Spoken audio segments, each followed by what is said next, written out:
Hello everyone and welcome to this machine learning playlist. Today we are covering an important topic, so whether you're someone who is absolute beginner or you have some experience with machine learning, this playlist has been designed in such a way that it will be easy to follow for everyone. Also packed with lots of values and information, and it will be really helpful for you, especially if you're preparing for a machine learning based job role like data analyst or data scientist. So please subscribe to the channel and drop a like below to support our work, and without any further delay, let's get started with today's topic.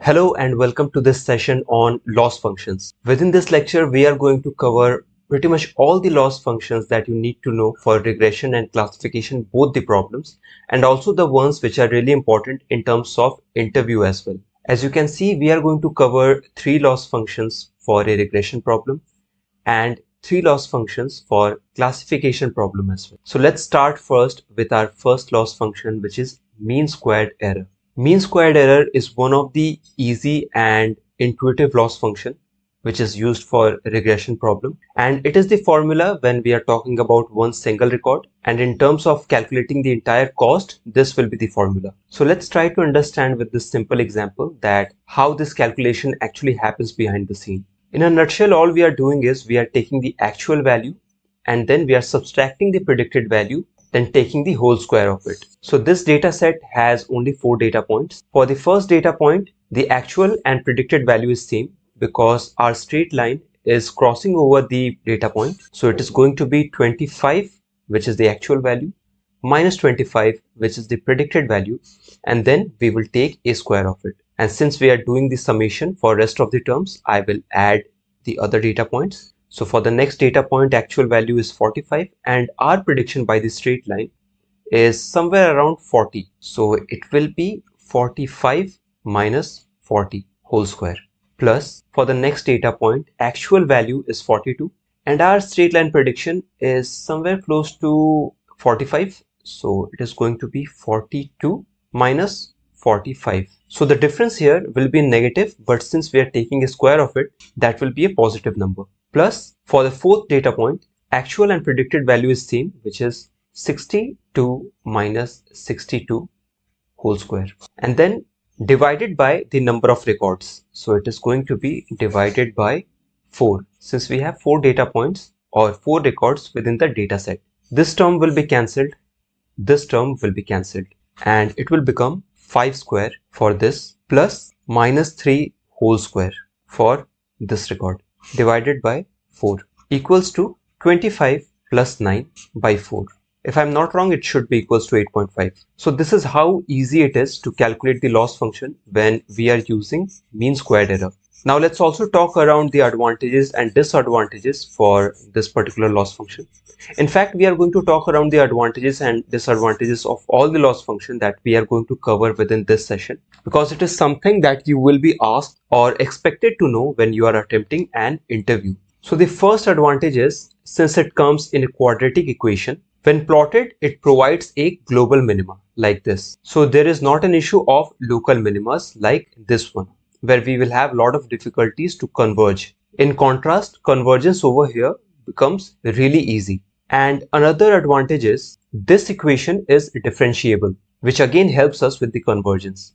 In case you are not comfortable with the term differentiable, or if your foundation with calculus is not that strong, then I would suggest you to watch a video that I have created previously on my channel, where within one single video you will learn all the basics of calculus that you need to know at least to get started with machine learning. I will provide the link within the description box. Please consider checking that out. And now let's quickly talk about the disadvantages of using this particular loss function. The very first disadvantage is mean squared error is not robust to outliers. So let's imagine if we had an outlier data point over here, okay, really far away from rest of the other data point. Then since this distance after squaring it becomes so large that it penalizes the straight line and it tends to move towards the outlier like this, and we fail to achieve the best fit line for our model. So in a nutshell, mean squared error is not robust to outliers. This is why when you are using this loss function,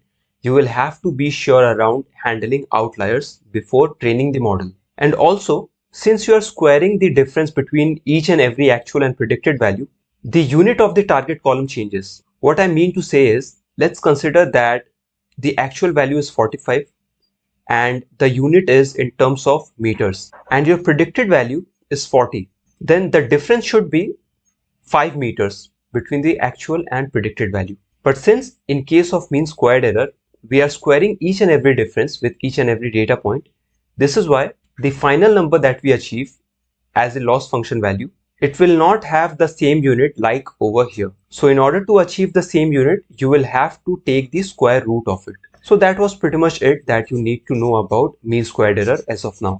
So now quickly move ahead and cover the next loss function, that is mean absolute error. So this will be the formula when you are talking about one single record, and this will be the formula to calculate the entire cost. As you can already understand, this formula is really very similar to what we have covered previously in mean squared error. The only difference is this time between the actual value and predicted value, we are not squaring the difference. Instead, we are taking the mode of it, or the absolute difference between these two values. And when you are taking the mode, then even if this difference is in negative, let's say this difference is 40 minus 45. So it is minus 5, which is the difference. Then after taking the absolute value, it will be converted to a positive value 5. That's it. This is how we calculate mean absolute error. So now quickly talk about the advantages and disadvantages for this particular loss function. The very first advantage is when compared to mean squared error, this loss function is more robust to outliers. Since we are not taking the difference between actual and predicted and then squaring it, this is why this loss function will not punish the straight line as much as mean squared error will punish. So in a nutshell, performance will be better when you have few outliers within your dataset. And also this loss function is really intuitive and easy to understand. And after taking the difference between actual and predicted value, the unit of the target variable is not changing like it was with the case of mean squared error. And if we talk about the disadvantages, then this loss function is computationally very expensive, and also it may have local minimas. And due to these local minimas, it is difficult to differentiate it to the optimum value. So that is pretty much it. The next loss function that we are going to cover is Huber loss, which is made up by the combination of mean squared error and mean absolute error. So before we cover this loss function, let's try to understand first that where exactly we are using it. So let's imagine that you have a data set and you have few outliers over here. Okay. And let's say this outlier cluster is around 30 to 40% of the entire data set. Then of course it will not be advisable to remove these outliers. You cannot do that because it has a very large proportion from the entire data set. And within this situation, you will have to use a loss function that will have a tendency to deal with the situation. So let's try to understand how Huber loss is doing the job here. So Huber loss will use this quadratic equation or the mean squared error function when the absolute difference between actual and predicted value is less than or equals to this variable, which is a regularization term. And as a whole, this indicates that you do not have that many outliers within the data set. So you are good to go with the mean squared error. However, in contrast, let's say the difference between or the absolute difference between actual and predicted value is greater than this alpha term.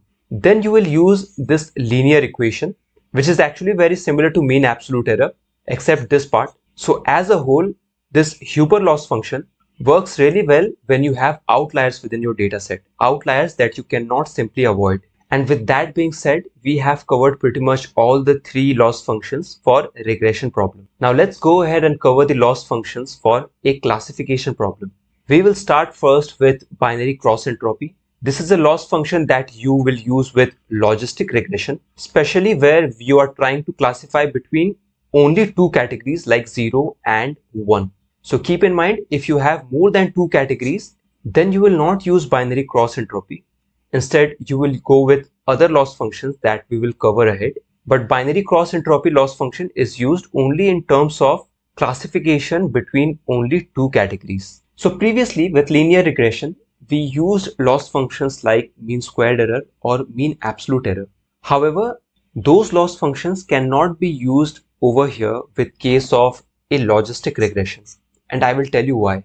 Because in case of logistic regression, y hat or y predicted is being calculated from a non-linear function sigmoid.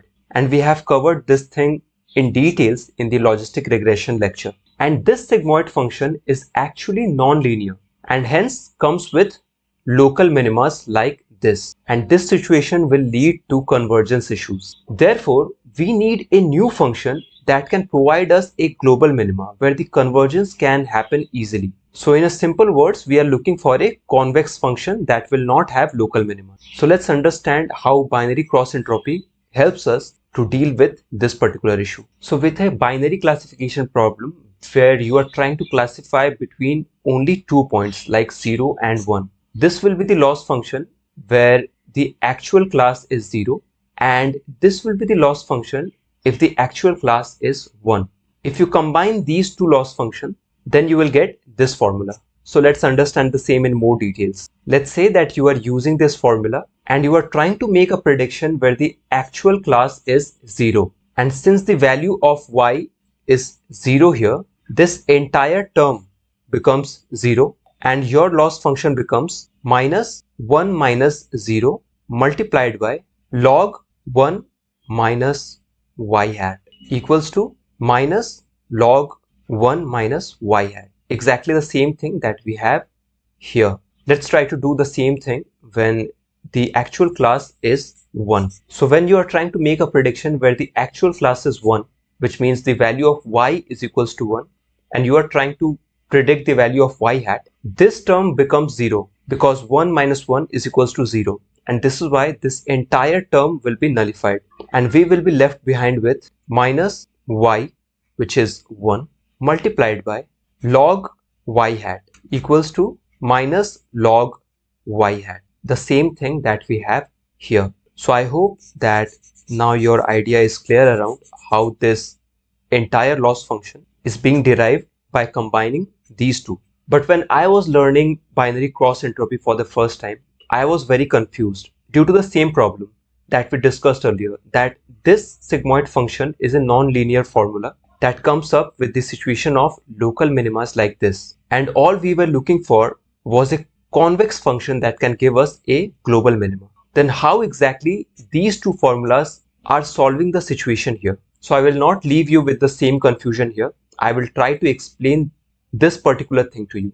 Please pay attention to this figure over here, okay? When you try to plot log z, it will look something like this. And when you try to plot minus log z, the plot will go something like this on a scale of 0 to the value of z.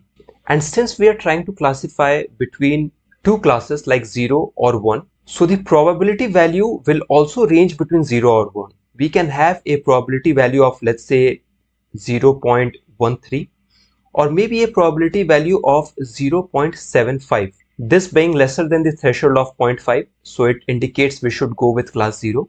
This being greater than the threshold of 0.5, indicating we should go with class 1. And since this probability value will range between 0 and 1 only, this is why we are interested only within this range. So we can ignore this particular part, okay? So let me clean it up first. And since we know when the actual value of y is 1, the loss function formula will be minus log y hat. And therefore, using this figure, this will be the convex function when the actual value of 1. And similarly, when the actual value is 0, then we will plot minus log 1 minus y hat. So the figure will be shifted in the opposite direction in case of y is equals to 0. And pay attention carefully, both these figures or formulas are coming up in shape of a convex function. It does not have local minimum. So let's understand how this function works. Since we know that our actual value is 1, and let's say the predicted value is very close to 1. Okay, let's say it is 0.8. So let's say somewhere over here, which means we are very close to the actual value, and this difference is very, very less. The actual loss is really less. In contrast, let's say your actual value is 1, but your y hat is predicting its actual value is, let's say, 0.1. In that case, the loss will be really high somewhere over here. So this loss or this difference is really big. And due to this loss function, our prediction will try to shift towards this direction in order to reduce the loss. Again, in the other case, when the actual value is 0, and let's say your y hat is predicting a value close to 0, like 0.1, somewhere let's say over here, then again the loss is very less. But in contrast, let's say your y hat is predicting 0.8, somewhere over here, then again the loss will be really huge. And using this convex function, it will try to converge to the global minima. So I hope that now you have got some understanding how these two convex functions are exactly solving the issue of local minimas and providing us a global minima that makes it easier to converge. So we have now understood that how these loss functions are helping us to solve the issue of local minimas and provides us a global minima that makes it easier to converge. And now let's also understand that how using this formula the loss value is being calculated. So let's consider that you are trying to calculate the loss for a particular record where the actual value is equals to 1 and your predicted value or the y hat is equals to 0.75, which is very close to the actual value, by the way. And since the actual value is 1, we are going to use this particular formula to calculate the loss. So it will be minus log of y hat equals to, we will keep the minus 1 separated, multiplied by log of y hat, which is 0.75. So this will be equals to minus 1 multiplied by log of 0.75 resolves to minus 0.28, and your final loss value for this particular record will be 0.28, which is very close to 0 since we are doing a good prediction. Now let's do the same for a record where you had an actual value of 0. Okay, so I'm going to change this value to 0. I will write it as 0. And let's say over here you are again making a good prediction with a predicted value of 0.15, and this time since the actual value is 0, we are going to use this formula. So it will be minus log 1 minus y hat equals to, we will keep minus 1 separated, multiplied by log of 1 minus 0.15 equals to minus 1 multiplied by log of 0.85, and this will resolve to minus 1 multiplied by minus 0.18. So this will be the final loss, again very close to 0 since our prediction is really good. So I hope now your idea is absolutely clear around why do we use binary cross entropy and how do we actually calculate the loss using this formula. By the way, we don't really calculate manually anything by ourselves. It will be all done by the programming libraries. But as a good data scientist, you should have the intuition around the calculation happening behind the scene. The next loss function that we are going to cover, it is called multi-class cross entropy. We use this loss function when we are trying to classify between more than two classes. Like let's say we have three classes, yes, no, and maybe. Okay. This is where instead of using binary cross entropy, you would go with multi-class cross entropy. And this will be the formula with respect to one particular record. And to calculate the entire cost with all the data set, this will be the formula. Again, it may look complex or complicated, but it is actually not that complicated, to be honest. So let me give you an example that how this calculation actually happens. First of all, let's say within your target variable, you have three categories like yes and no, and let's say maybe. First job will be to create the dummy variables using these categories. Okay, so you will create one column for yes, you will create one column for no, and you will create one column for maybe. For a record where you have actual value yes, you will put 1, and for others you will put 0. Similarly, if the actual value is no, you will put 0 for the other columns and 1 where you have no, and so on. Now let's put these values over here using this formula. So you will say y1 for the first class multiplied by log of y1 hat, and yes, this will be in minus. Then again for the second class, you will say y2 multiplied by log of y2 hat minus y3 multiplied by log of y3 hat. And let's say you are trying to calculate the loss for this particular record where the actual value is 1. So we have zeros for no and 0 for maybe, these two categories. In that case, since this value is 0 and this value is 0, we can ignore this entire term and we will focus only on the first term. So this is going to be minus 1 because we have 1 within the column of y multiplied by log of y1 hat. So let's say for this particular class, we are making a prediction of 0.7. So upon resolving this term, you will get the loss value for the first record.